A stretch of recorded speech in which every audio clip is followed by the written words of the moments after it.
Good morning, good evening, and welcome to everyone. I'm Dr. Leslie Mancuso, the President and CEO of Jhpiego, and I am so thrilled to be here to moderate a discussion on topics that we're all passionate about: nurse education, nurse jobs, and the future of nurse leadership.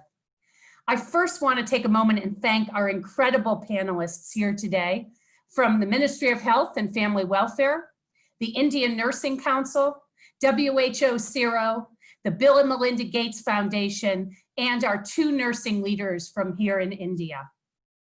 I know you share my sense of urgency in elevating these issues now during an unprecedented global moment when countries like India are facing escalating rates of COVID-19 cases. Like all of you, I have watched with awe and admiration the determination, the bravery, the skills, and the resilience of nurses.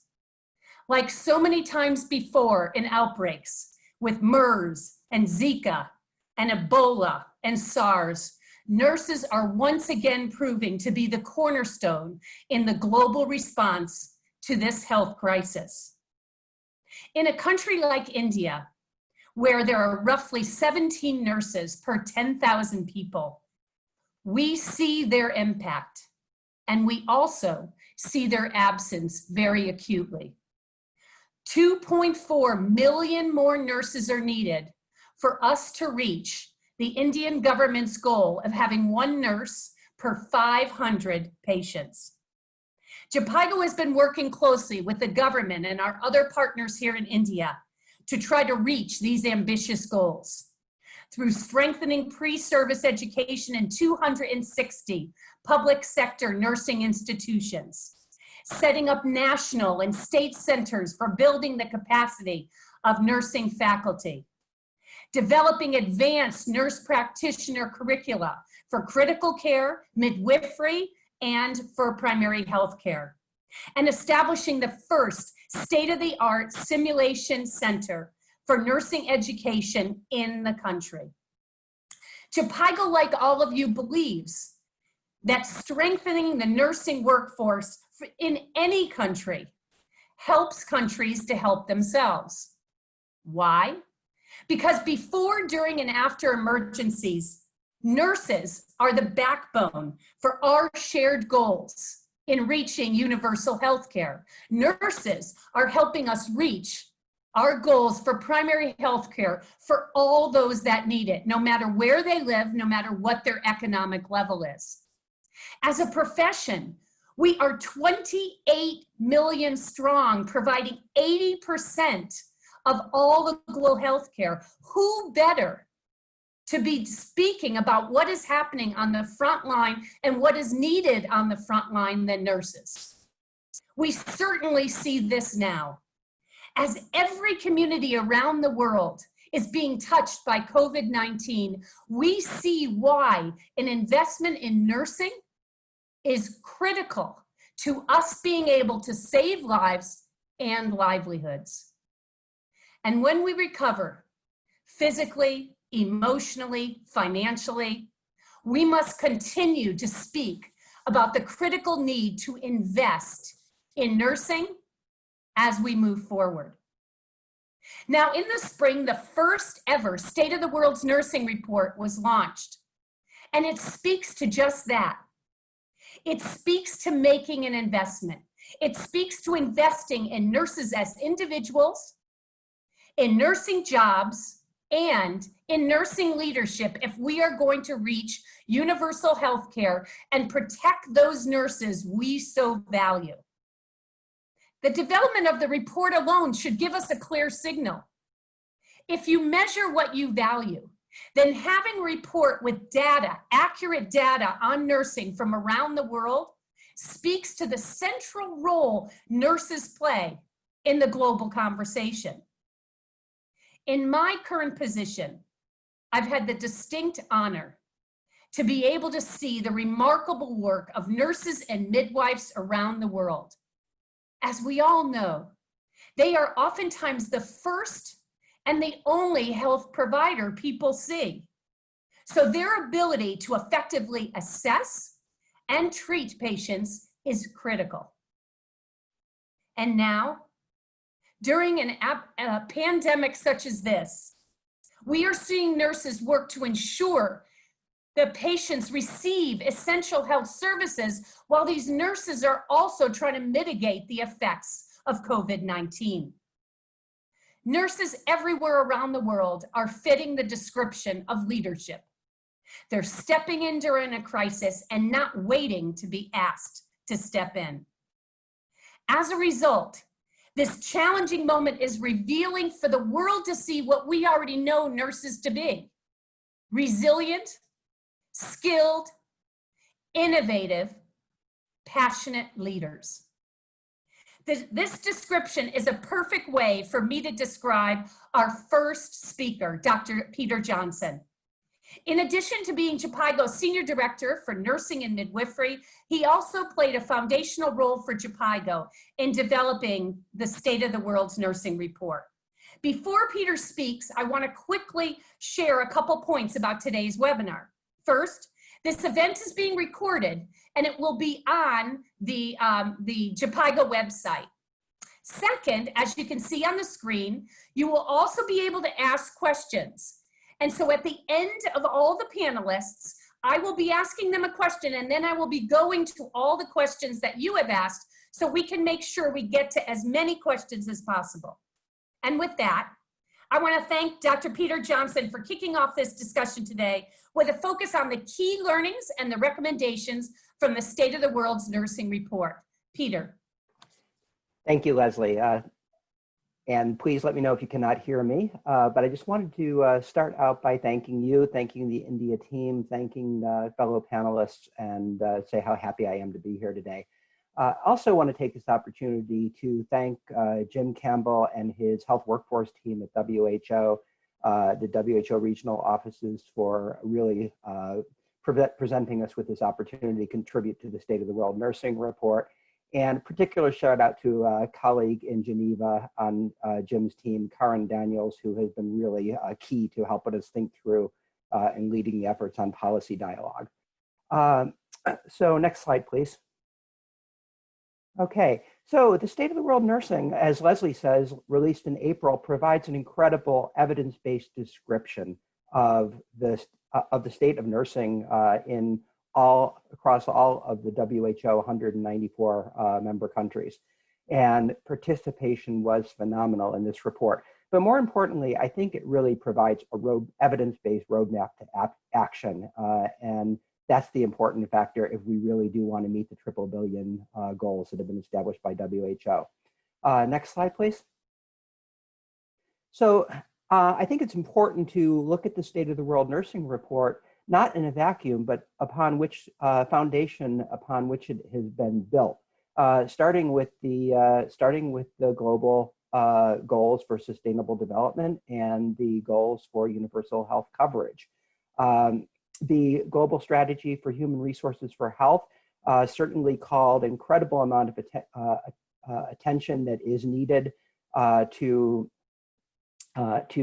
improve the health workforce, to be able to ensure that there's a balanced health workforce, and nursing certainly was identified there as one of the largest segments of the health workforce, and I think drove us towards this report. And then I think that the next thing in the evolution leading the State of the World Nursing that's important is the High Commission report on health and economic growth. And I think this called attention to workforce not just being a good bet for health, but also being a good economic investment across the board. And then I think the most recent thing that occurred that really has supported the State of the World Nursing Report, and I know was really helpful to our actions in supporting reporting, were the National Health Workforce Accounts. The National Health Workforce Accounts allowed us to have measurable indicators to report on State of the World nursing. And I think that is so important because it identified gaps across the board, but it allowed nursing really to get out in front of other professions and being really the first to to be able to manage some of those gaps and make sure that we have the information that we need in order to be able to make good decisions moving forward. Next slide, please. Okay, so the State of the World Nursing was a labor of love for sure, and it was led by the nursing community, what in many countries we call the Quad, the chief government nurse or chief nursing officer in the country, the education leaders in the country at the university level, the professional associations, and as with the Indian Nursing Council on your side, and Dr. Dilip Kumar, the registrar president leadership of the council. Those are the folks that really understand the nursing context, understand the information that's needed, and they work together with an individual at the Ministry of Health that had been prepared by WHO as a National Health Workforce Account focal person, somebody really trained to understand the 70+ indicators in National Health Workforce Account and how that applied to nursing. So it was really those key people working together through the strategies for data reporting that had been designed by the WHO regional offices that allowed us to be successful in reporting for State of the World Nursing. Next slide, please. Okay, so these are some of the indicators in the State of the World Nursing. Overall, there were 36 indicators. 30 came directly from the National Health Workforce Account. These 6 were chosen by the steering committee for State of the World Nursing, and you can see the categories of indicators, things that were looked at in order to develop the report. Some of these things, 16 of these indicators, were simple yes/no answers. Does your country have a chief nursing officer? Does your country have have a system for accrediting nursing education? Others were much more complex and really required kind of a lens of the nursing community under the chief nursing officer lens. Next slide, please. Okay, so our role in State of the World Nursing at Jhpiego, and again, we were so pleased to be able to be part of this process, was we were a former member of the steering committee representing the international NGO, kind of implementing lens on the work of State of the World Nursing. We were a contractor working with WHO to support reporting, support a first draft of the report itself, again, working with colleagues at the Johns Hopkins University School of Nursing. And then finally, we are contracted to support WHO regional offices to do at least 100 national policy dialogues, driving the report to action and investment. And as part of doing this, we relied very heavily on the working within the regional strategies at WHO. And we also, we divided by strategy, and I just want to give a shout out to my colleague, Jen Breeds, who worked very closely with Tomas and his team in the SEARO region. And in each country, we identified a State of the World Nursing champion that we knew was closely aligned with folks in that country. Next slide, please. I won't read all of these key findings, but I will say that that if you look at these, I know from my work in Jhpiego, India, that these all seem very, very relevant. One thing I want to say is probably top on the list here for investment from high-level State of the World Nursing across all countries is better workforce data. I've heard folks at WHO Health Workforce Office say that it's tragic how much we know about health, how much information we have about health, and how little information we have about the people that deliver it. Like I said, we got a head start, I think, on nursing now with the State of the World Nursing report, and I'd like us to keep those gains and keep that leadership in nursing. And then I'll finish by saying that any kind of action is going to be dependent on intersectoral collaboration. This isn't something that we can do alone within the nursing bubble. Next slide, please. So we're at a critical juncture right now. A report is a report, and if If it's not acted upon, it will sit on the shelf and it will gather dust. And it's really critical. We're at a critical juncture right now, and it's a critical juncture that has been impacted by the COVID, pandemic. And if you go to the next slide, I will talk a little bit about this. So the State of the World Nursing Report is going to be built upon three things. I'm sorry, the policy dialogue for State of the World Nursing Report is going to be built upon three things. One is the report itself, and particularly those high-level recommendations in the executive summary. The second is your own country profile, and I'm just showing you here the India country profile. This is not a document that is in the the report booklet itself. Every country has a country profile that is maintained and available through the NHWA portal. And this is designed to be a living document. So as data reporting improves over time, this profile may change over time. As investments are made, these profiles may change over time or will change over time. So this is really designed to be able to allow you a snapshot of what's happening in your country.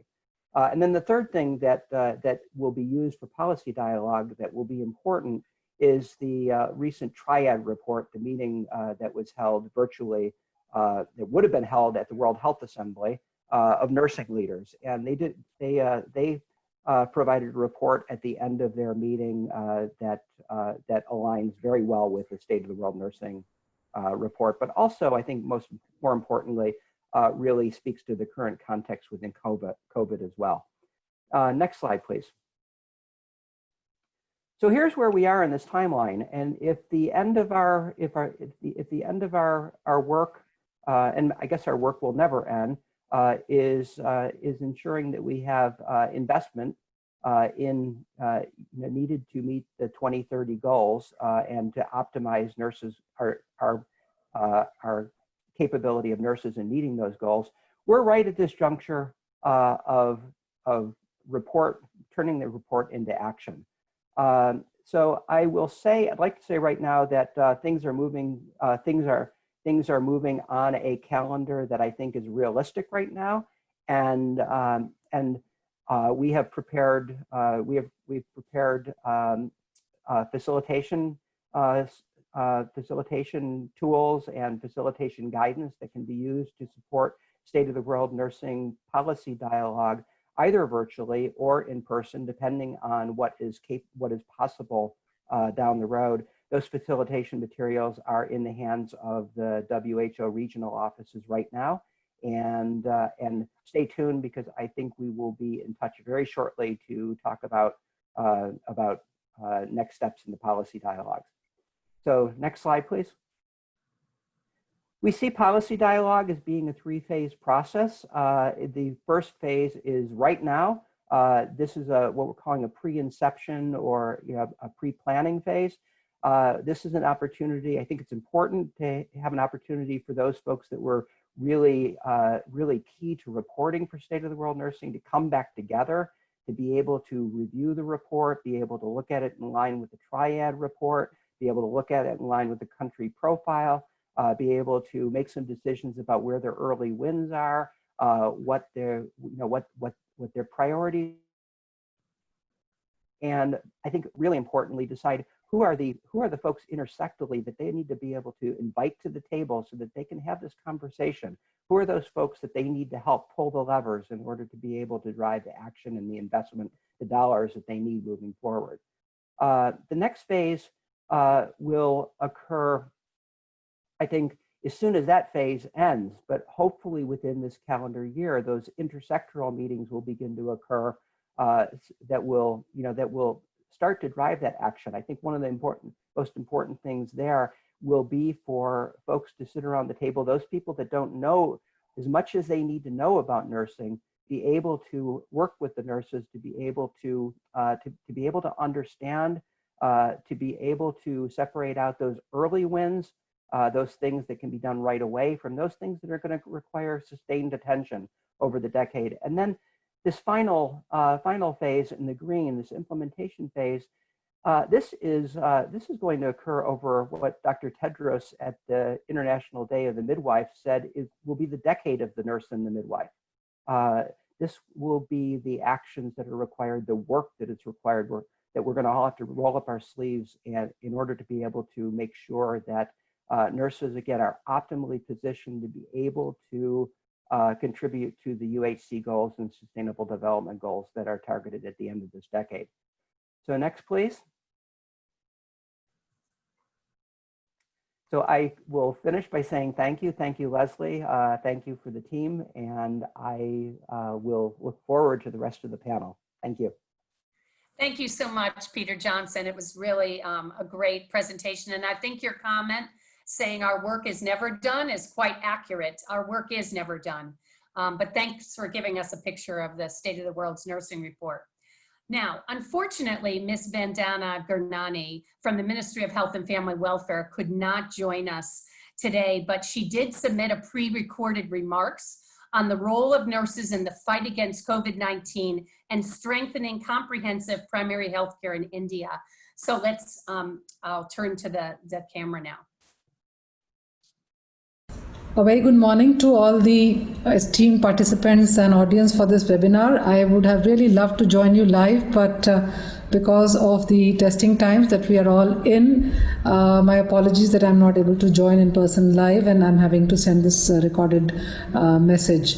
And at the outset, I would like to really thank the organizers, Jhpiego, for organizing a webinar on such an important issue and for inviting me to speak on a very appropriate topic of nurses in the fight against COVID-19 pandemic, strengthening comprehensive primary health care in India, a topic very dear to my heart. I'd also like to begin by expressing my extreme gratitude and acknowledgement for the monumental contribution of our nursing cadre in the fight against COVID-19. My best wishes will be with them and with their family throughout in these trying times. This year, as we all know, is of unparalleled significance for all of us due to both that this year is the year of the nurse and midwife, and also because we're all facing together an unprecedented pandemic. Today's webinar is yet another platform to highlight the extraordinary work of nurses and midwives. And as the world struggles to unwrap itself from the COVID-19 grip, the pandemic itself gives us an opportunity for stock taking. It provides us a platform for greater focus on the overall goal of strengthening the frontline services to achieve health for all, boost leadership, and invest in making nursing midwifery care central to our objectives for primary health care. Coming to India, our response, especially giving the context for COVID-19, our response for managing COVID-19, as we describe it, has been a graded, preemptive and dynamic response with a whole of government approach, where each and every sector, each and every government department has stood shoulder to shoulder with us in the health ministry, and we've all together swung into action very early, and our early actions included multiple proactive steps, including screening of international passengers as early as mid-January, readying our COVID testing labs from almost 1 lab to now 1,000+ labs that we have in the country. And this happened even before the first infection. We started building up this capacity. Upgrading our health infrastructure and building enough services in a very short period of time to deal with medical exigencies. Starting from almost zero infrastructure dedicated to COVID, we have now 14,000 facilities dedicated for this, close to I would say 140,000 beds which are ready for managing the COVID cases. So we've come a long way. And the outcome of this COVID healthcare response has been a very slow rise in case, and as of today we have a good recovery rate at more than 61%, with some states having a recovery of even more than 70%, and having the fatality among the lowest in the world. And when I say this, I want to say touch wood, and I hope we remain like this. Amid this preparation and at present in management of the pandemic, it's our healthcare workers who are the strongest pillar of our health system. They are at the forefront of the COVID-19 response and are working wholeheartedly to provide essential health services across the country. And amongst our health care workforce, nurses are our heroes who are at the front line. They are providing full-time care for COVID-19 patients, effectively providing essential health services, which we as a country are striving to ensure that they do not dip on account of COVID. And they are truly at the front line of even providing the non-COVID essential healthcare services. As of today, approximately 1.7 million nurses are registered as COVID warriors in India, and I would like to congratulate them along with all the nurses in the world for their unparalleled contribution in fighting the pandemic. While they provide care at the front line, Government of India has left no stone unturned to ensure their safety and security. Numerous measures have been introduced to boost their morale and well-being, some among them being the psychosocial support through dedicated helplines, capacity building through integrated government online training platforms, life insurance cover of almost $70,000 dollars to the healthcare workers who are involved in COVID-19 care. Coming to our overall direction in terms of working towards the strengthening of nursing and midwifery education and services, this is really a flagship program for us as part of the National Health Mission, and we have taken several policy initiatives and made several investments and policy changes, especially for the nursing midwifery cadre. And the seeds for this, as I remember, were sown when we had visited Sweden and interacted with the International Confederation of Midwives when we had gone there as part of the PMNCH board meeting. And we got to see firsthand and interact firsthand and see the impressive work done by the midwives, also by the midwifery tutors and educators. And this is what inspired us to start this work in this arena within our domestic field.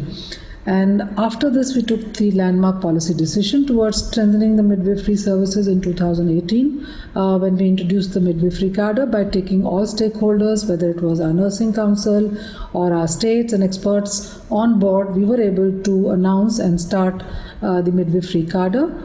And this will be for us a specialized workforce to provide essential maternal, newborn and reproductive health care at the front line through this cadre. And the ethos of the midwifery-led cadre is to enable healthy women and newborns to experience high-quality, dignified and respectful care, which will be provided by the midwives who would be trained and educated to international standards. This fits in with our overall goal of providing quality care, and that's again an arena in which we have taken rapid strides, and we have in fact fast-forwarded the quality improvement through our Lakshya initiative in our labor rooms and maternity OTs.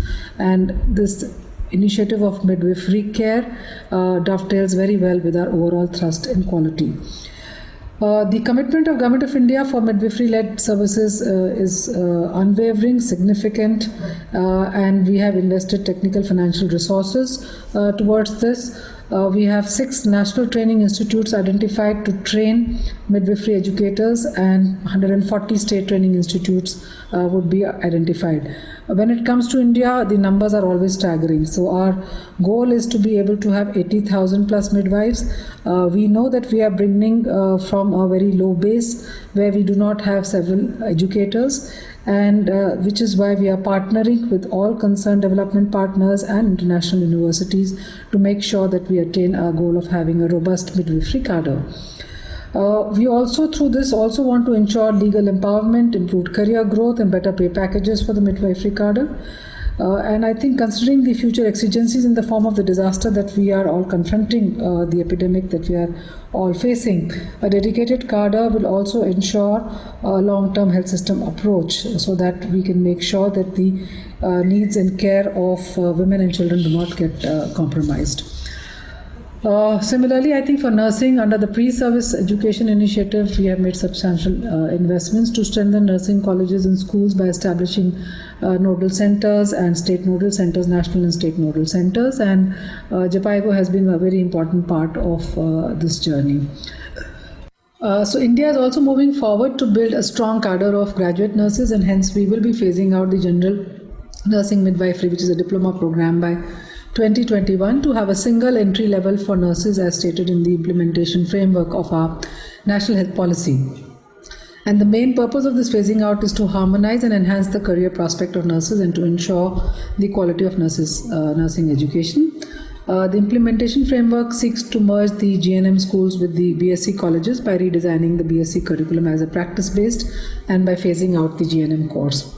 Another policy initiative which is very dear to us, which we are very proud of, is our universal health care through the Ayushman Bharat Health and Wellness Centers, which is going to be providing 12 services as part of a comprehensive primary health care package that covers preventive, promotive, rehabilitative and curative care at community and facility level through a primary healthcare team led by a mid-level healthcare provider who we now call the community health officer.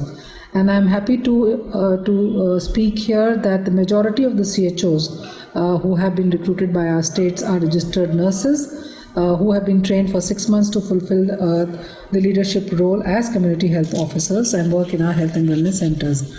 As of now, we have 41,600 plus such health and wellness centers which are operational, and we intend to reach a target of 150,000 in another 2 years. We have also successfully, integrated the community health components in the BSc nursing final year curriculum, so that the nurses who come out do not have to undergo special bridge training or another training to be able to work as community health officers.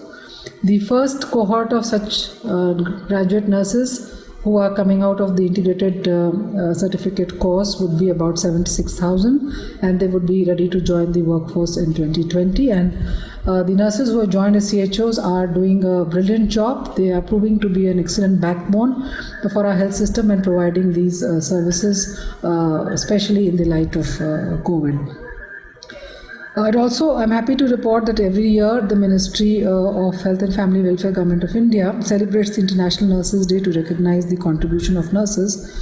And in 2019, 36 nurses were awarded the National Florence Nightingale Award by the Honorable President of India as a mark of the highest recognition for the meritorious services of nurses. And these awards are being enhanced to 51 now. I'd like to conclude by saying that we in the government in India are committed to ensuring professional respect and career progression to our nurses in the country, and we look forward to increasing the momentum with more and more policy modifications and initiatives to protect and nurture our healthcare heroes today and always. As we witness immense dedication and passion from our health workforce in these unprecedented times, we are confident that their contribution, along with the support of all the partners and stakeholders, will take us towards achieving health for all. Thank you so much, and happy International Year of the Nurse and Midwife. I'm sorry that I'll not be able to interact with you, but Jhpiego India office, which has been an important partner as part of this journey, I'm sure will be able to interact and answer a lot of questions on behalf of India. Thank you so much. Thank you, Ms. Gurnani. It was wonderful that she was able to do these comments for her, especially with her busy schedule. Now, before I move to our next speaker, I just want to remind those that may have come late, there is a Q&A box at the bottom of your Zoom. So if you have questions, particularly for the upcoming speakers that you're soon to hear from, I encourage you to put your questions in so that I can, we can get them all answered at the end of this session. And also, as another reminder, this whole presentation will be on the Jhpiego website. You can see it there on this slide. So I just wanted to make sure, those of you that just arrived, I wanted to make sure you had this information. And now I get to introduce a friend of mine, Dr. Dilip Kumar. He is our next speaker. He is the president of the Indian Nursing Council, and he will speak on an issue that is close to my heart, the importance of investing in nursing education and leadership. Dr. Kumar.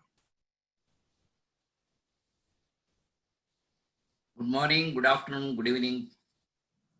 First of all, I would like to congratulate Jhpiego for organizing a wonderful webinar where all the stakeholders are there to discuss about the very important issue of the state of the world of nursing report.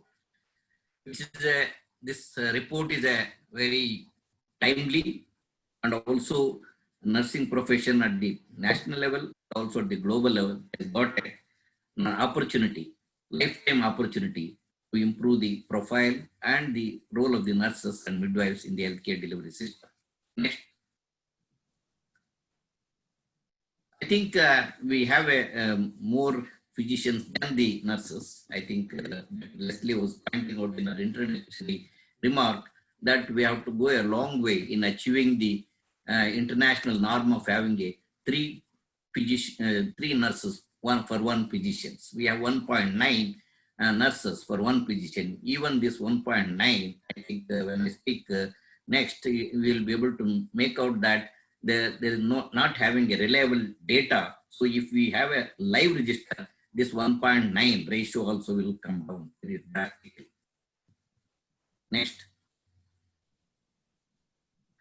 So in order to train the nurses and midwives in the healthcare delivery system, Government of India and the Indian Nursing Council has taken a lot of proactive measures to improve the opening of the nursing and midwifery institutions in India.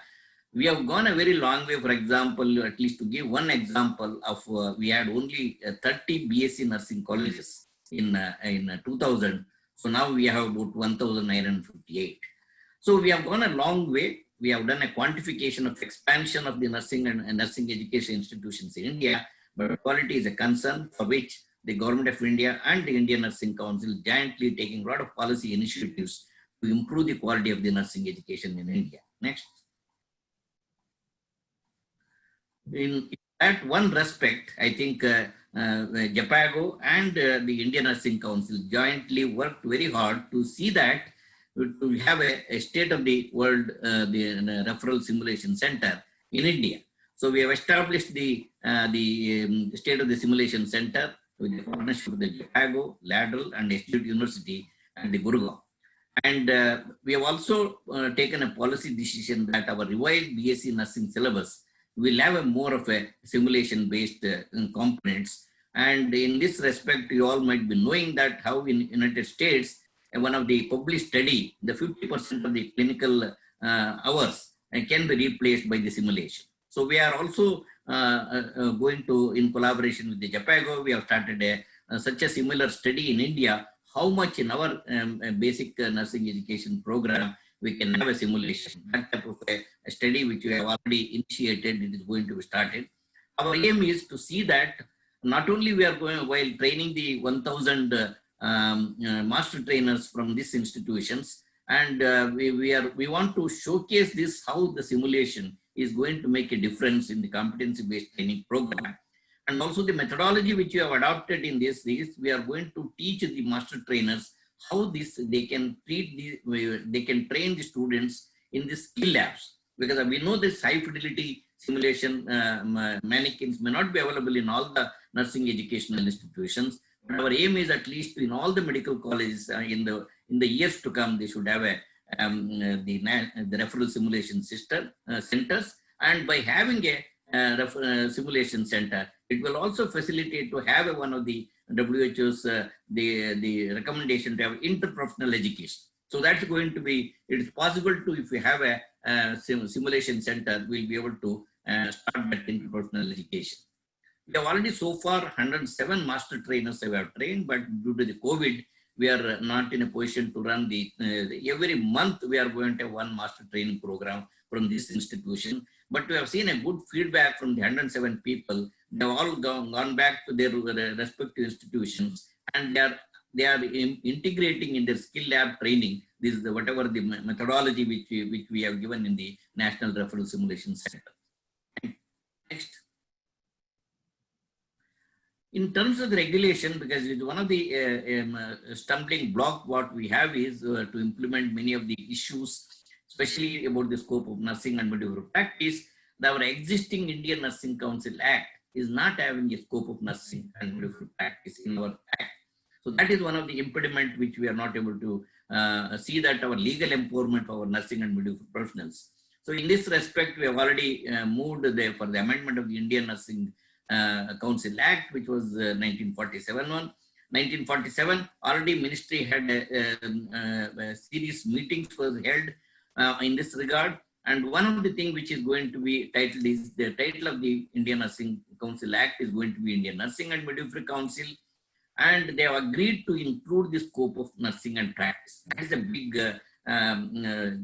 challenge what the nursing professionals we are having, because when they are working in the clinical settings, they don't have a legal empowerment for the competencies which they are practicing, and especially when we have to achieve the universal health coverage, and we need to empower our community health officers who are working in the rural area. So therefore, this amendment will give enough scope for the nursing and midwifery professionals to have legal empowerment, and that is one of the sections which has been incorporated that will go a long way in improving especially the competencies which our nursing professionals and midwifery professionals which are practicing in the rural area. This amended draft has been submitted to the Ministry of Health and Family Welfare. I think we are expecting at least within a year it will be able to get the Parliament approval, because the Ministry of Health has taken very proactively to amend all the Councils Act, including the Dental Council, and already Medical Council Act has been amended, and the Dental Council Act is also in the amendment, and Nursing Council draft is also has been prepared. Next.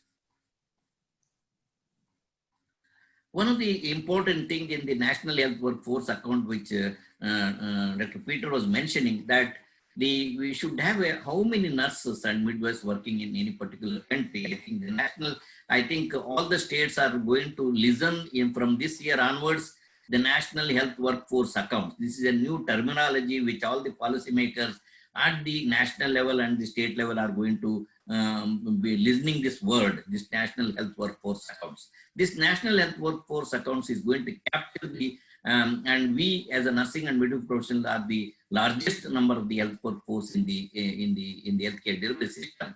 So the Indian Nursing Council initiated one of the policy changes to know that how many nurses are really active. When the Parliament asked the Parliament question, how many nurses are there in India, we say 3 million nurses have been registered from 1947 to date. We don't say how many are actually there. So therefore, this nursing registration tracking system, which is a very digitalized process linking to the biometric and also Aadhaar link. So far, we have captured the data of 1 million nursing and midwifery professionals. And this 1 million nursing and midwifery professional data recently during COVID-19, when the government of India was asking about the details in the Prime Minister's the portals in the health workforce, we were able to give how many district-wise informations have been logged on into that portal. So this is going to be a very important policy which the Indian Nursing Council initiated, and within another 6 months we'll be able to complete this whole the capturing the data, and each nurse is going to get a unique identity card along with the passbook, because we know that nurses are moving from one state to other state and abroad. So we don't know, the migration is one of the challenge. Getting a reciprocal registration in a state is a big challenge. So therefore, it is going to be just like a visa book. We will be providing the passbook, so that once a nurse coming from the Kerala to Delhi, and once she logged on to this Delhi Nursing Council, her name is removed from the Kerala. So at any point of time, one nurse registered in one state nursing council, that's going to be a big policy change, and which is almost complete, and a lot of investment in this regard is made by the Indian Nursing Council to have the nurse registration tracking system. And the specialization, how many specialized nurses are there, age-wise, all the, I think many of the indicators which have been reflected by the National Health Workforce is going to be captured by this NRTS. And also we are linking the renewal of license, linking with 150 years of the continuing nursing education, which is the Ministry of Health has given the responsibility to the Indian Nursing Council to develop the continuing education guidelines, which has been now completed. So this is, we are going to see that at least robust continuing nursing education is going to be there to see that they update their knowledge and skills, and so that they can effectively participate as a team member in the healthcare delivery system. Next. So another important decision, especially we have taken in the Indian Nursing Council, is Nurse Practitioner Critical Care Program. In all our nursing programs, we have more of a classroom-based training and less of the clinicals. So in this, the policy shift has been made that just like physicians who spend more time in the clinical, this 2-year Nurse Practitioner Critical Care Program is going to be the clinical-based, residency-based training program.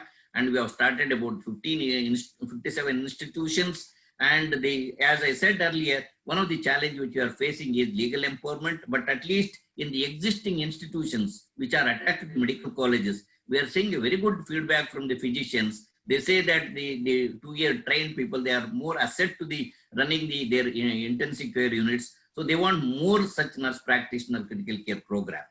So, and also we are thinking that because in order to make our clinical nursing practice, nursing and midwifery professionals, we have a career path that we are going to develop a DNP, because in education, we have a PhD in nursing, but in clinical, we want to give more thrust to the clinical practice, in nursing clinical practice. Therefore, we are going to have a DNP program in the coming academic year. We are going to start on a pilot basis in Mumbai, the DNP program. In this regard, we are getting a lot of support from the technical support from the University of Houston. We have already signed a MOU. And only last week, we got another medical college request to, they also want to be part of the DNP program.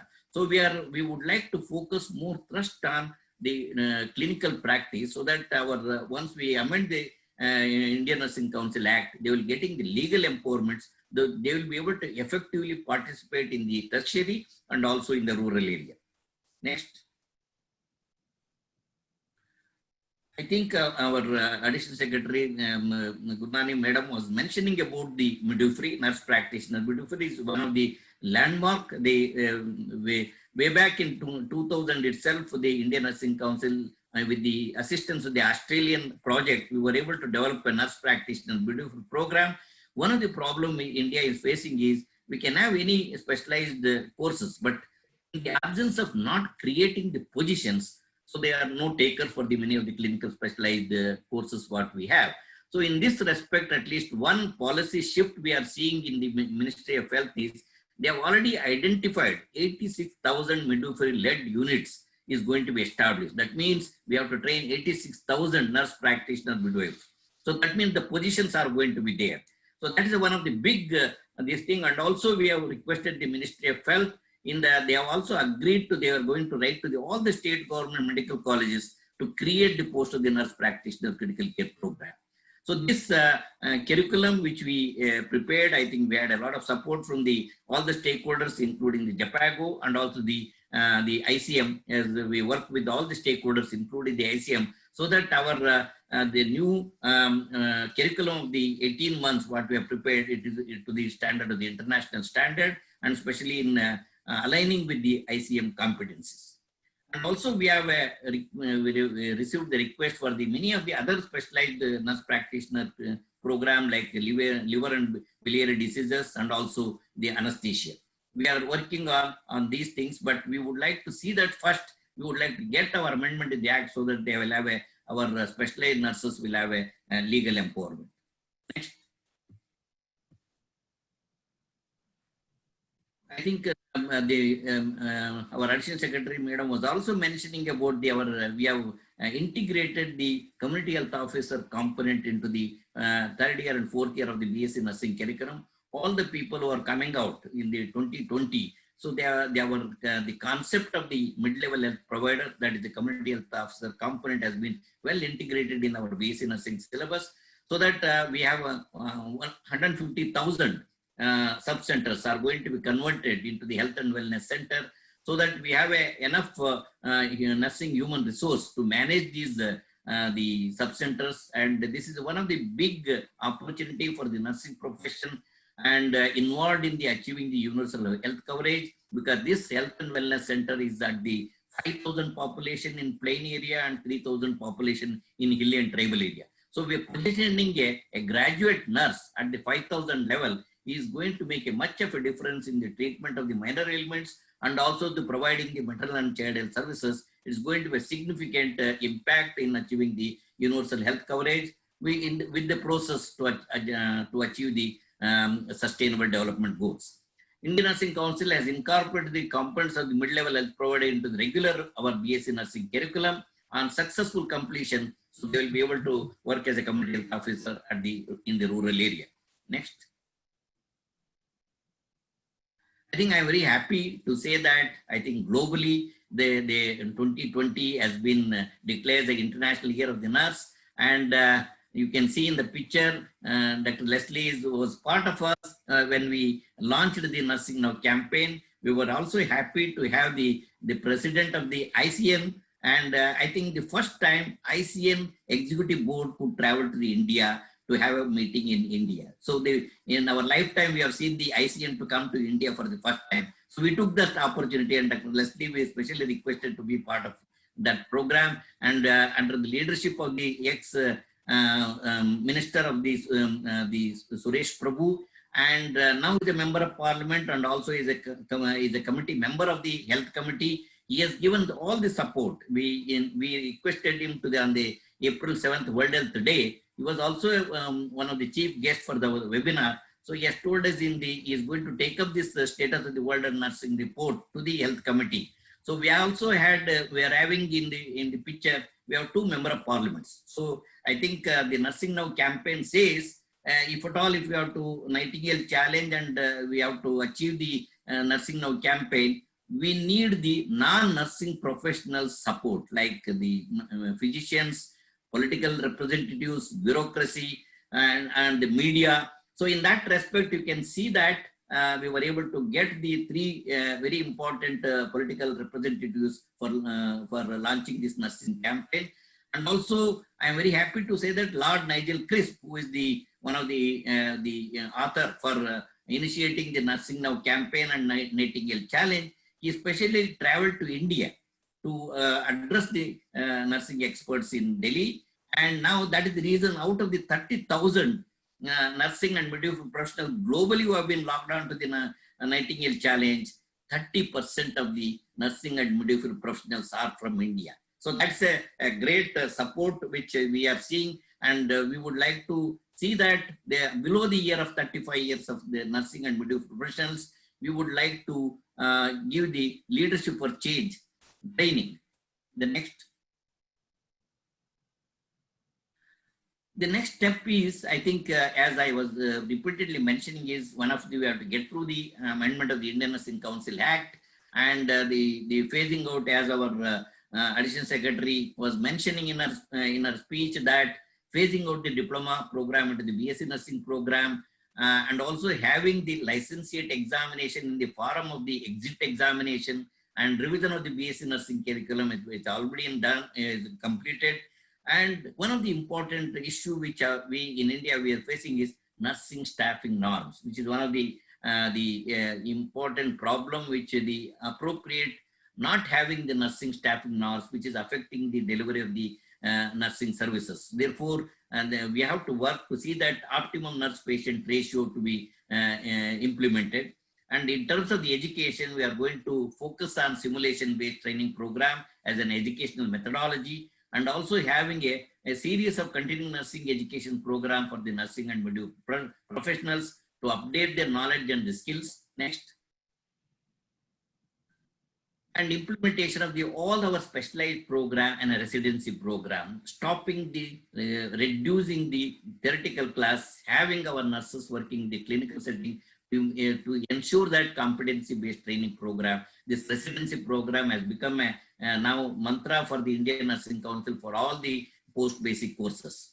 In terms of the leadership, which is one of the theme of the State of the World Nursing Report, the theme of the State of the World Nursing Report is investment, creation of positions, and leadership. I think in India, I think one of the, yes, we need more investment and we need more creating the positions in terms of the appropriate nurse-patient ratio, and also in terms of the creating the specialized cadre of the like midwifery, we have to create in the critical care and other specialized posts.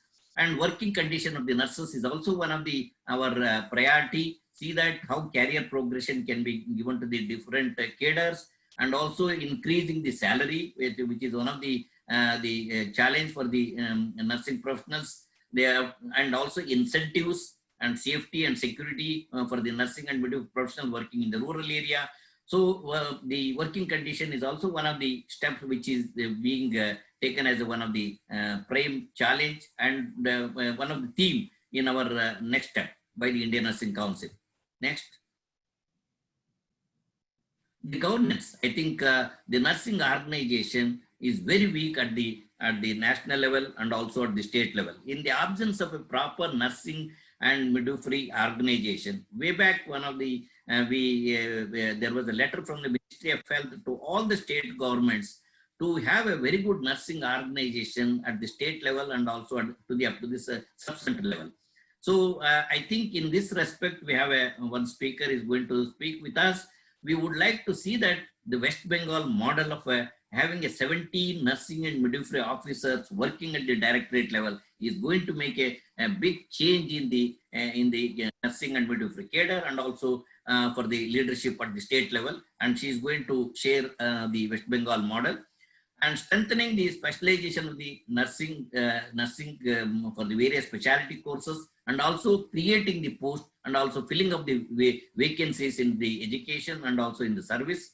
And lastly, the implementation of the recommendation of the State of the World Nursing 2020 report at the national level and state level. In this respect, we have already written to the Government of India and to the Ministry by the Indian Nursing Council to constitute an expert committee to study this State of the World report and see that what are some of the actions which we have to take at the national level and at the state level. I think that's going to be one of the big agenda for the Indian Nursing Council to see that if we are able to implement, as I said initially, this is a golden and lifetime opportunity a nursing profession has got it. If we are able to achieve these recommendations, what the WHO has given, and we have a very good support from all the stakeholders from the global level, I think hopefully with their support, we'll be able to ensure that implementation of this report, which will make a big impact in terms of the nursing practice, in terms of the nursing education. So thank you very much for giving me the opportunity,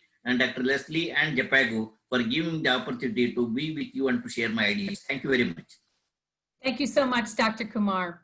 Let's continue with a focus on nursing leadership with a presentation now from Dr. Smriti Mani, the Acting Joint Director of the West Bengal Nursing Directorate. Please. A very good evening and good morning to all. Thank you very much for inviting me to speak at this global webinar. It's a privilege to share our journey in West Bengal, both in terms of increase in number of nurses and our achievements in strengthening nursing leadership, education, and employment. At present, the state of West Bengal has one of the largest nursing and midwifery workforce in India. As you can see, the organogram you see, our journey began in September 1957, when a separate nursing cell was created under the Directorate of Health Services. This nursing cell was headed by a Deputy Assistant Director of Health Services Nursing, who was a nurse only in the Directorate. 62 years passed. Now we have a robust nursing directorate with nearly 54,000 nurses who are serving in the public health system, leading in education, administration, policy formulations, and provision of healthcare. During these years, we have learned a lot, both from our successes and our challenges.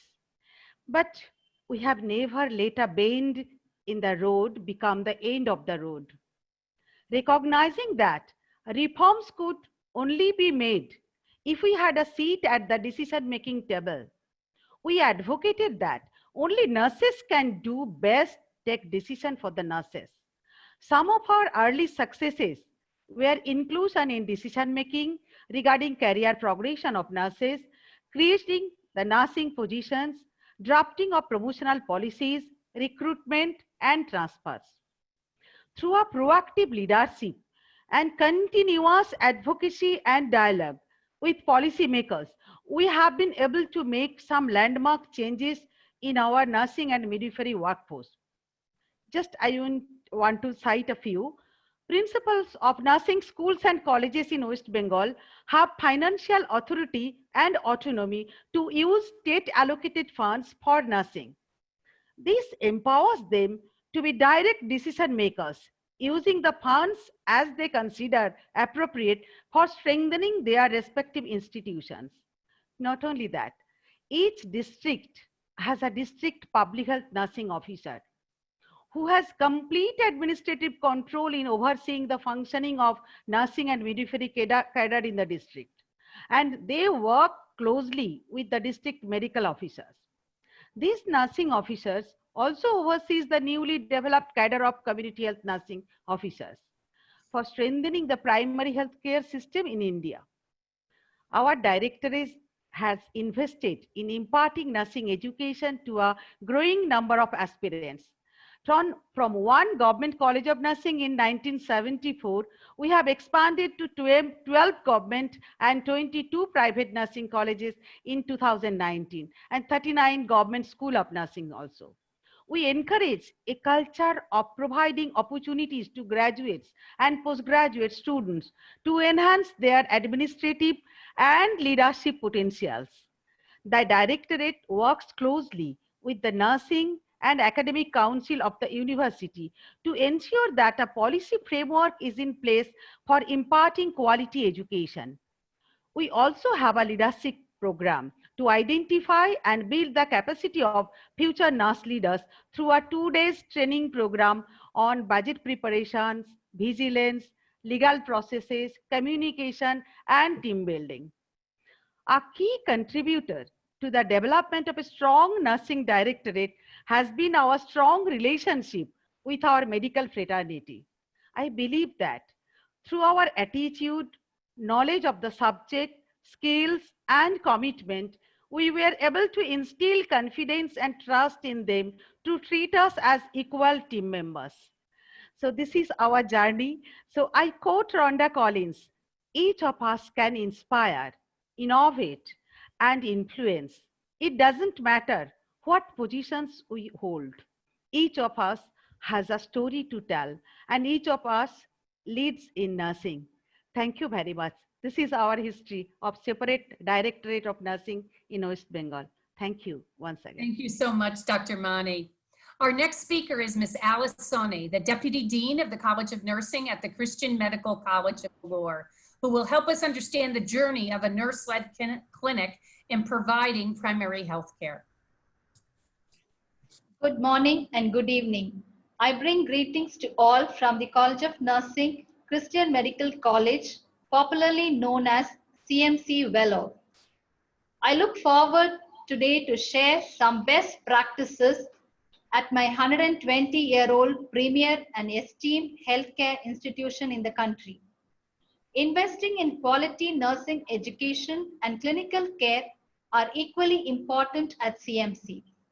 In 1967, under the leadership of Ms. Eliamma Kuruvilla, the first Indian Dean of the College of Nursing, and a group of 11 faculty members realized that nursing faculty with higher educational qualifications were only involved in teaching with no direct role in patient care. Similarly, clinical nurses were only involved in patient care with no exposure to the latest advancements and academic developments in the nursing field. Recognizing the need to merge these two roles, which were synergistic, the dual practice role of nurses was introduced at CMC in 1968. Ever since, faculty members at the College of Nursing are responsible for imparting quality education to graduate and postgraduate students, as well as function as nurse managers and providers of care to patients. Any new endeavor has its challenges, and here too we face several. During implementation, there were some resistances from nurses in clinical practice. Constraints of time and juggling multiple responsibilities, including skill sets required to manage both academic and clinical, has always been a challenge. However, over the last 52 years, through perseverance, commitment, sound leadership, and continuous dialogue, we have been able to systematically overcome most of the challenges and institutionalize the dual practice role. This, in fact, has paved the way for another unique initiative at CMC, the nurse-led clinic to strengthen primary health care. We believe that healthy communities are the building blocks of a healthy society.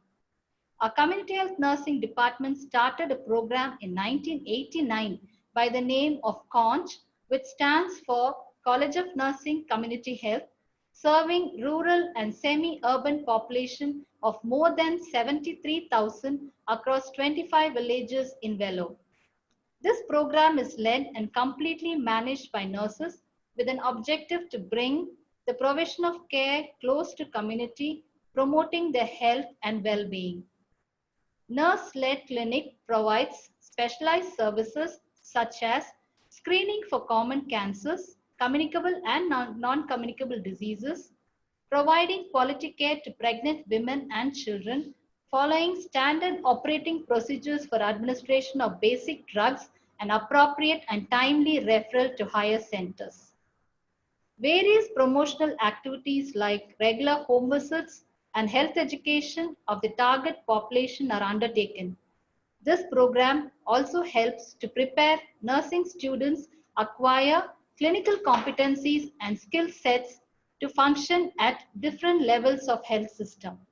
While we have faced several challenges, especially as some areas are hard to reach and virtually inaccessible, the returns on investment have been profound.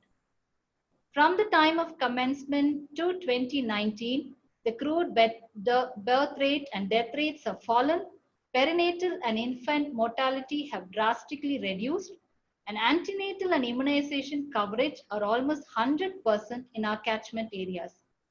These achievements have been possible only through sustained efforts in imparting quality nursing education and strong leadership.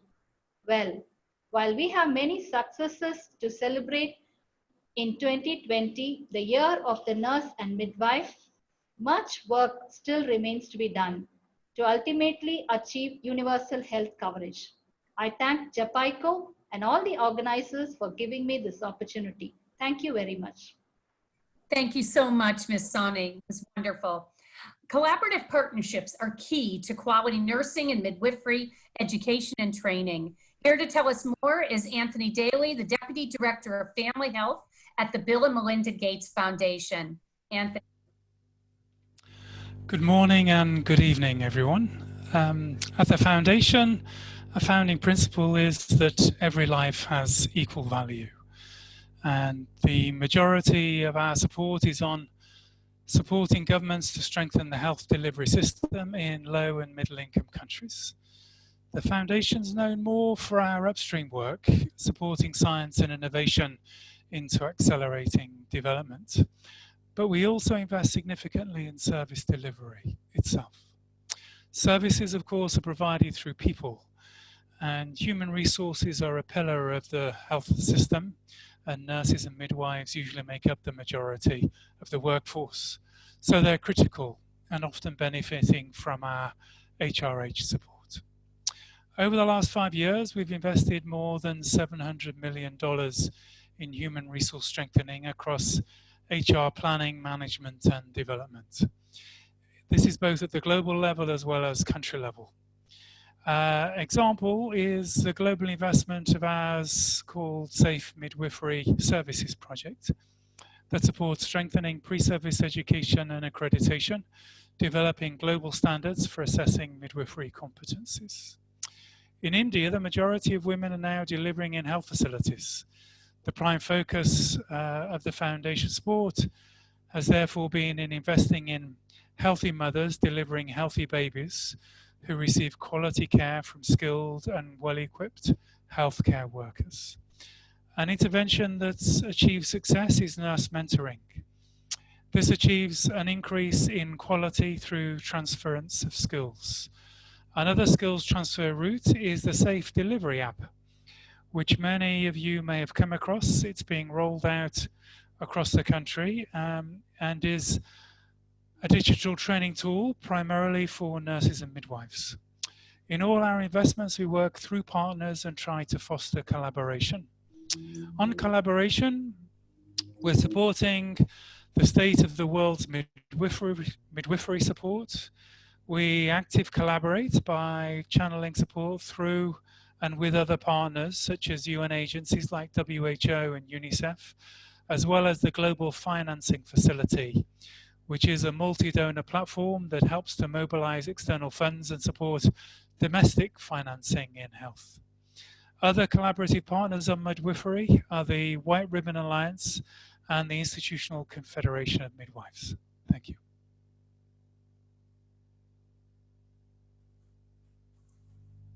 Thank you so much, Mr. Daly. That's wonderful.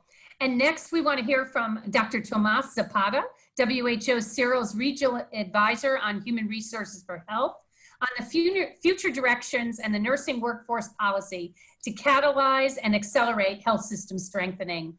Dr. Zapata. Thank you very much, Leslie, and thank you, Jhpiego, for organizing this webinar. And next, please. Okay, so let's start by giving a little bit of overview of the Southeast Asia region, where India is part of it. So we have a decade for health workforce strengthening, 2015-2024. And in that decade, there has a focus on rural retention and transformative education. Every 2 years, we produce a report like this one that you have here, which it contains country profiles for each country on different dimensions and of indicators, health workforce indicators. So I really encourage you to access and look at the country profiles and also the comparison between countries. Then we have a regional flagship on universal health coverage and has a focus on health workforce and medicines. And then I also want to raise, as Peter mentioned before, the milestone that has been for the first time, the State of the World Nursing Report, which is using national health workforce accounts data, as we mentioned, and that's the one we are also using for our reports. Next. So just to give a little bit of perspective, what we see is that nursing availability has been increasing in all CR countries, Southeast Asia region countries, over the years.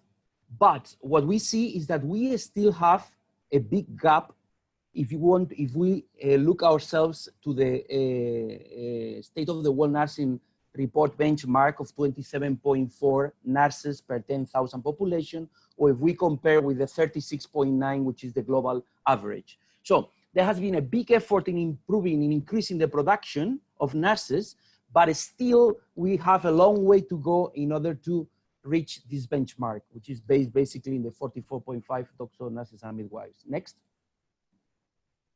If we compare our region with other regions, you will see that we are ahead of Afro and EMBRO, Eastern Mediterranean region and Africa, but still we are far from WIPRO and other regions like Euro or the Americas. So again, that message, we are improving, but we need to accelerate, we need to do better, and that includes India as well. If we look at the production for the first time, we managed to get some data from some countries on production. We see that the situation is very diverse. We see that India is leading in this area with 23, nearly 24 nursing graduates per 100,000 population. But the picture, as I say, is very diverse, and we have countries really lagging behind, like Bangladesh, which is the only country that has a ratio where has more doctors than nurses, which is not the case in the rest of the countries. Next. Then if we look at the sex distribution, we see that most of the nurses in all countries are women. So that's something clear that we know. And we know that most of the health workforce are women. And we will see later that even if most of the frontline workers providing services are women, in leadership positions are very few women. So I think this is something, is a key area for action in the future. We also see that we have a very, very young nursing workforce in our region in the 11 countries. The percentage of nurses who are 55 years old or older is only 6%, while the global average is 17%. So it means that we have a a very interesting dividend here, kind of age dividend, because very few nurses will retire in the next coming years in our 11 countries. And that also applies for India. Next. So then this time with the National Health Workforce Accounts, we managed to get data from countries and also for the State of the World Nursing Report. It was also used, the National Health Workforce Accounts. And for the first time, we managed to get data on stock, production, and then percentage of the nursing workforce over 55 years old. And by using that, we did these projections to 2030, and then we analyzed the gap against the benchmark that we mentioned before, the 27.4. And what we see that some countries with the current increase in the production that Dilip was referring to, they will really don't have a gap in 2030. But the key issue there will be quality of education. It will not be a question of numbers, but it will be a question of having quality nursing schools that are producing quality nurses that will provide quality health services adapted to changing needs of the population. So that's one key component. And then at the same time, we have some countries, as you can see, that still they will have a big gap and they still need to increase the production. So the main message here probably is improving quality of education and improving the demand, improving the number of jobs and the absorption capacity in the health labor market. Okay, next. So then looking a little bit more in detail to future directions, we see that there are changing needs, okay?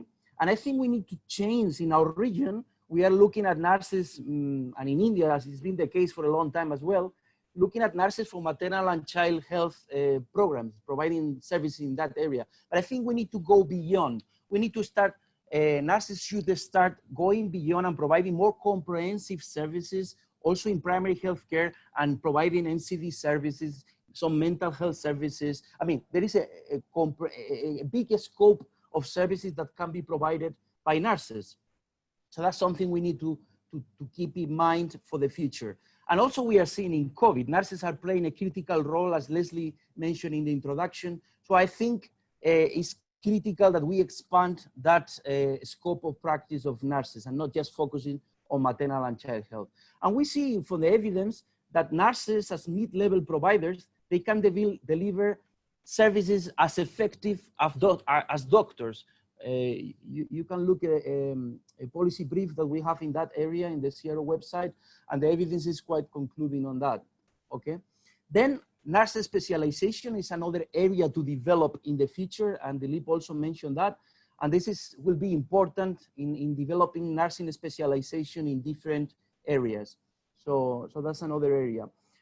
And then again, as I mentioned before, it will be critical improving the quality of education and training. We've seen in the last 10 years in our region and also in India, a huge increase in the production of nurses.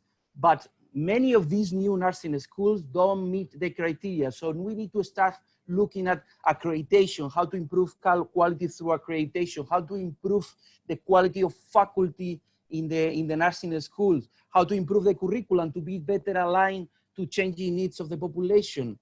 We need to look at continuous professional development. We need to look at interprofessional education. So I think we need to do more work in all these areas in order to improve quality of nursing education. Next. And then, as I said before, I think it's important to improve the number of jobs for nurses, increasing the demand. We have increased the production, the supply in many cases, but now we need to increase those jobs in order to be able to absorb all that increased production. And India is a good example of that, with nearly 320,000 graduates, nursing graduates of different categories every year. We need to expand the labor market. Otherwise, there will be a problem. And Kerala is a good example on that. When the migration goes down overseas, you have a problem of oversupply. And that links up very much with improving working conditions. Nurses in many countries in our region, they are really lowly considered, and we should elevate that status of nurses and the working conditions, getting properly paid and getting good working conditions, as I said. And then the gender gap, as I mentioned. Nurses are mainly women, Health services are mainly provided by women, but leadership positions are still provided mainly, leaders are still male. So I think we need to address this gap at this level. And then we need better data. We are slowly getting there, but it will take a long time. And I think we need to keep on pushing from many different directions and taking a multi-sectorial approach. It's not only Ministry of Health, it's many different stakeholders that need to work together. And also looking at private data, because that's normally a big gap and fragmentation. And then developing HRH strategies aligned with health services, not in isolation, not only human resources for health, but well aligned with health services. And I think nursing should be part of those comprehensive HRH strategies. I think we should avoid developing a specific nursing strategies, but they should be incorporated and well considered in broader HRH strategies. And then national policy dialogues. I think we have a good opportunity with the Year of the Nurse and the Midwife, the State of the World Nursing Report. So that's an area to progress. And then next. So just to conclude, 3 key messages: improving nursing, quality of nursing education and training, improving the number of jobs and the working conditions, and third, strengthening nursing leadership and management. And just the last slide is about making a plea to increase investment in nursing, and these COVID times, I think we have a great window of opportunity for that. Thank you very much. Over to you, Leslie. Thank you so much. Thank you, Dr. Zapata, for that emphasis on investment in nursing. And I think all of you will continue to hear this topic over the next year, years to come, because it's critical that we ensure that people know we must invest in nurses and in midwives as we move forward. Thank you so much, Dr. Zapata. Our final speaker is Dr. Bulbul Sood, Jhpiego's India Country Director. She'll be speaking and sharing about what we're doing in strengthening human resources for health. Bulbul. Thank you very much, Leslie, and good morning, good afternoon, good evening, everyone. I'm going to just take you through our 10 years of journey of strengthening the nursing. Next. Our journey began in 2009 when we started working, and it was Mr. Dilip Kumar who kind of said, we have to invest in the pre-service nursing education. And we said, how do we improve the quality of pre-service nursing education? So we developed a roadmap, we developed operational guidelines, and very quickly we found that there were a lot of other donors who were also willing to support this. Initial work was USAID, but within 2-3 years, we found that we were able to establish the national nodal centers and the state nodal centers in across country, and there were ones which were providing quality training to the teachers of the A&M and GNM schools. So we use what we call as SBMR, Standard-Based Management and Recognition Program, where we had 81 standards. And I remember when we started talking about 81 standard, everybody said, who's going to follow it? But I'm happy to say today, several institutions in the country are following those standards. And we are now, in fact, the private institutions have also adopted this, thanks to the INC support and guidance. Not only we started working in the public sector institution, but as I said, the private sector institutions have also joined in this journey. And then we set up in 2018 the first National Reference Simulation Lab, again in partnership with the INC and the LADAL and SGT University. Then we have been working on the midwifery program and then comprehensive primary health care, and how very quickly we have been moving towards developing the nurse practitioners in midwifery and also working to create the midwifery care units. Next. So if I quickly explain you what is this the National Nodal Center and the State Nodal Center, which Ms. Gurnani also referred to, are the ones which are being established as center of excellence. And so far, more than 1,000 faculty have been trained in the specialized 6 weeks training. And these are all trainings which are hands-on training, competency-based training. And this is the one which is now being, the teachers, when they go back to the institutions, then they are using the new way of training to the students. And This is being implemented in more than 300 public sector institutions and also in the private institutions. And again, the Indian Nursing Council then oriented all the state nursing councils on these educational and clinical standards. And now they are adapting it too. Next. These are some of the glimpses of the skills labs, the computer labs, the libraries, which were set up in the A&M and GNM schools.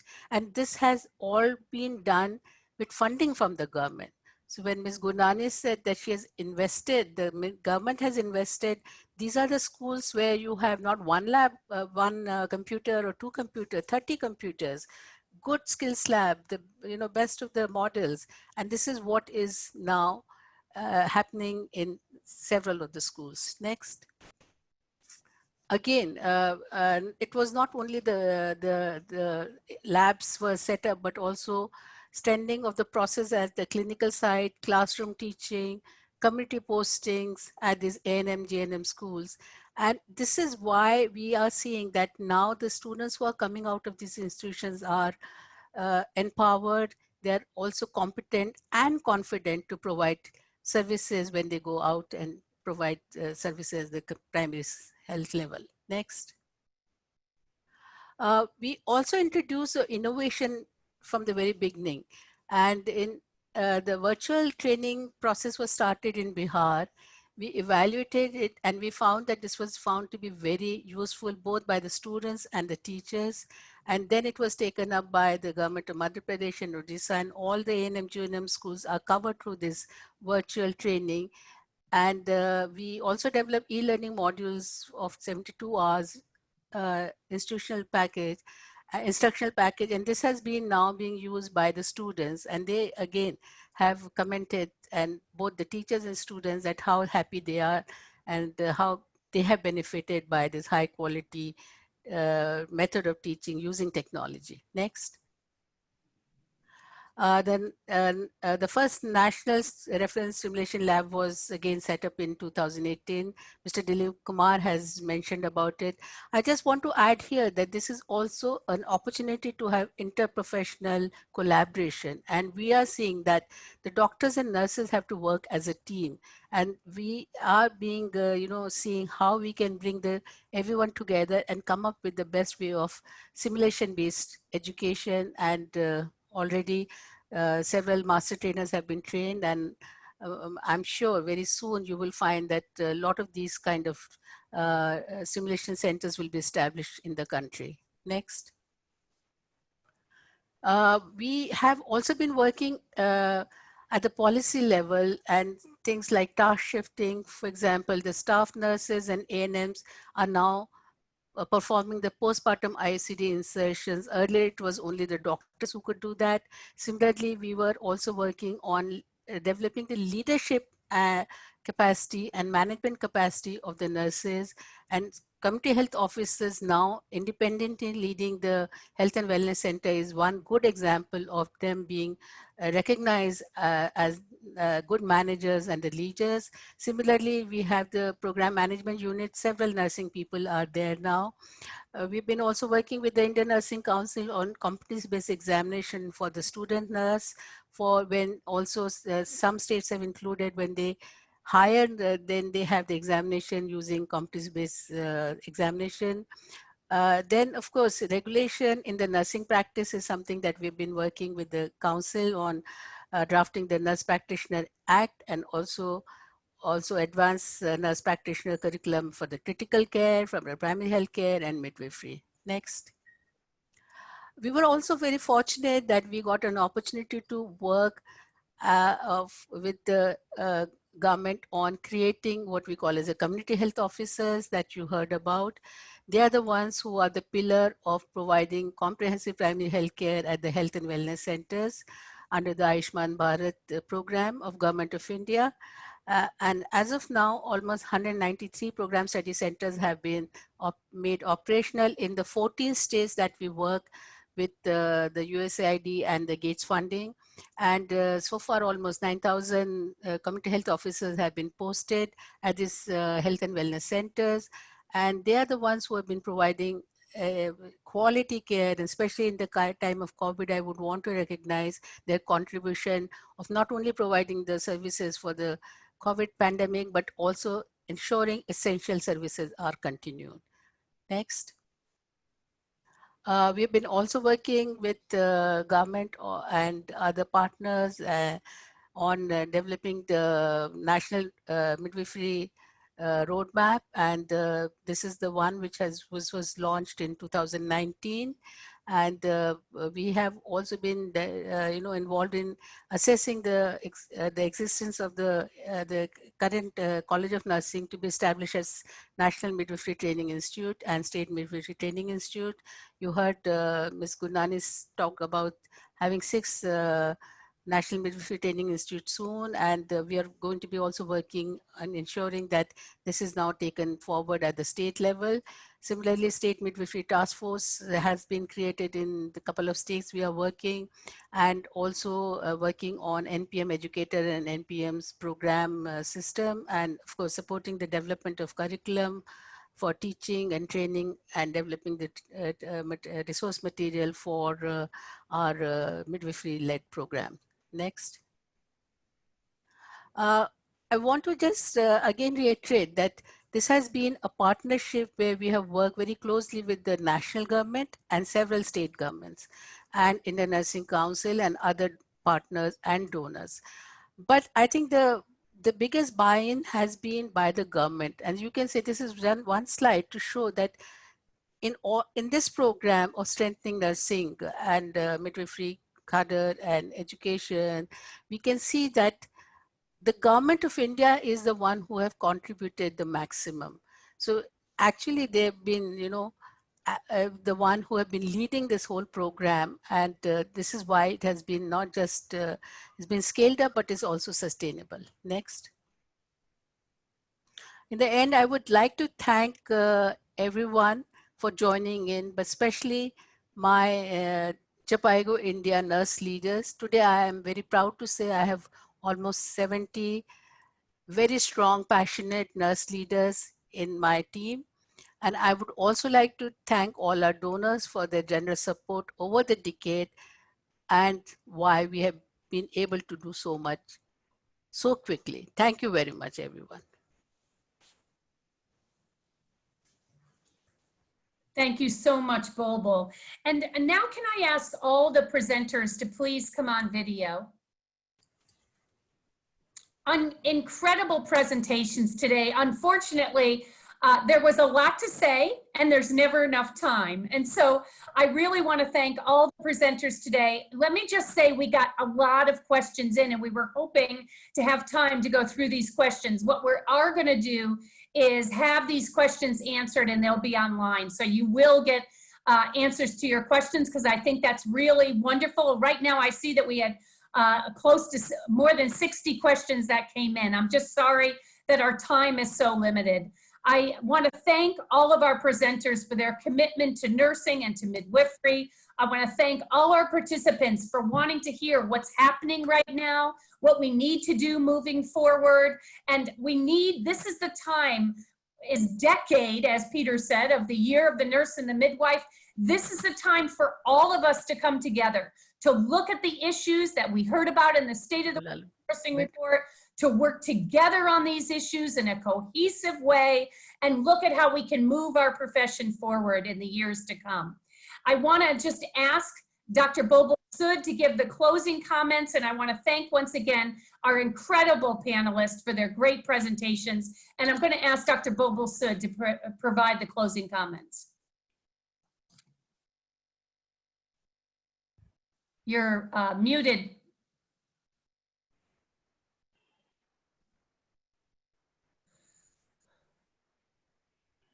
Yeah. So thank you very much, everyone. On behalf of Jhpiego, it's my proud privilege to thank you all, especially our esteemed speakers, for sparing their valuable time to speak today on a very important topic, investing in nursing education, leadership, and employment in India. I would like to begin by thanking Ms. Vandana Gurnani the Additional Secretary and Mission Director, Ministry of Health and Family Welfare, Government of India, who could participate in this webinar through a recording and share her valuable insights despite her extremely busy schedule. We thank you for your strong words, Madam, of encouragement to nurses and midwives across the country and acknowledging their extraordinary commitment as heroes in combating the ongoing COVID pandemic, while continuing to provide the other essential healthcare services. Ms. Gurnani shared landmark policy decision taken by the Government of India, which was strengthening the midwifery services in India by creation of a specialized cadre, which would then provide essential reproductive, maternal, and newborn healthcare services. The thought of this cadre would be to provide midwifery-led care so that all moms and babies in India are able to experience high quality, dignified, and respectful care. Ms. Gurnani also shared experience of creation of mid-level health providers as community health officers to provide comprehensive primary healthcare services under the Ayushman Bharat program. Majority of these community health officers are nurses who offer a range of preventive, promotive, curative, and rehabilitative services in the community. And I see that going forward, they're going to be playing a very critical role in continuing these services. I would also like to thank all my fellow panelists, Dr. Peter Johnson, Dr. Dilip Kumar, Mr. Anthony Daly, Dr. Thomas Zapata, Dr. Smriti Mani, and Professor Alice Soni for sharing their thoughts, success, challenges, and way forward. As our esteemed speakers have highlighted, the present COVID crisis has put the spotlight on the need for a strong and resilient health workforce as never before. India and other countries in the Southeast Asia region must invest in policies favoring retention and transformative education for nurses. Education that empowers, enables, and attracts employment in these professional cadres as they serve their countries. With the vision, guidance, and constant support from the Government of India, together with strong collaborative partnership with Indian Nursing Council, state governments, and development partners, we are committed to converting this vision into a reality and truly making this a decade of change as we strive to achieve universal health coverage and health for all by 2030.